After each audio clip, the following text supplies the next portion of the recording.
In the 70s, there was an experiment where they took a look at students, and the assumption was that there would be a positive correlation between the students turning in their assignments on time and wearing clean socks. But the results were absolutely the opposite. Indeed, the psychologist jokingly said, apparently the students could either get their homework done or change their socks every day, but not both. There was another experiment that took place in Baumeister's lab, where hungry students walked in and some of them were allowed to eat freshly baked cookies, but others were only given radishes. And of course, these students had to exercise a lot of self-control not to eat the cookies, especially as the researchers left the lab and observed the participants through a hidden window. So after successfully torturing them, the researchers brought in these two sets of students and gave them an impossible puzzle to solve. And the results were quite fascinating. The group who'd been allowed to eat the cookies, along with a control group of hungry students who weren't given any kind of food, went on to work on the puzzle for 20 minutes.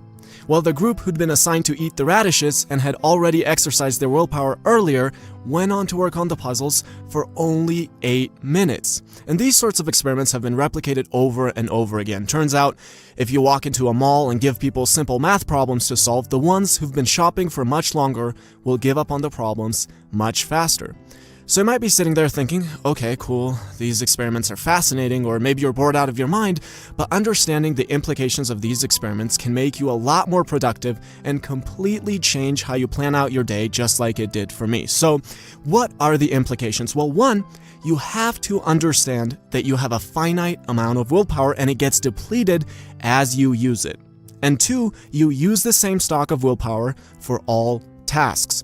A lot of people say things like, well, I have enough willpower to do my work, but I never have enough willpower for exercising when I come home. Well, it's not that you have a different stock of willpower for work and exercising, it's more likely that you've completely depleted your willpower at work and now you don't have enough to go exercise. It's the same thing if we look back at the sock experiment. If you go to the laundry room for 2 hours and do your laundry, it's a lot harder for you to now get working on your assignment as opposed to a student who went straight to the homework.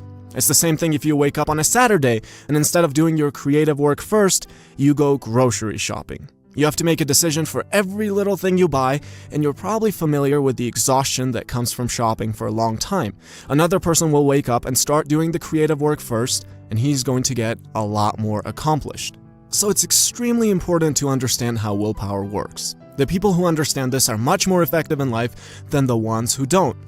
The author Neil Strauss, for example, has his meals automatically delivered to him. Now, a person who doesn't understand how willpower works might say, well, what a waste of money. You know what? That's stupid. I'm gonna cook my own meals and save the $10 or whatever it is, except he'll deplete his willpower and won't be able to dedicate his time to writing as much. So in turn, he'll lose out on mastering writing, and even if you were to look at it purely financially, lose thousands and thousands of dollars in the end. So my hope with creating this video is that next time you wake up and your intentions for that day are to get things done, you won't start your day off with opening up Facebook the first thing in the morning and wasting willpower on whether you want to click on Britney's pictures first or the blog that's going to lie to you. You won't open up your email first thing in the morning and reply to every little thing before you make time for your creative work. You won't wake up and spend 30 minutes thinking about what you want to have for breakfast that day. In fact, you'll automate as much as you can, even if it has to be food being delivered to you like Neil Strauss, so you can focus on what is actually important. Because you realize that every unimportant thing you do depletes your willpower that you could have dedicated to the one important thing you most want in your life. Again, most people do not understand how willpower works, are completely wasteful with it, and are always unable to get things done. You have that understanding.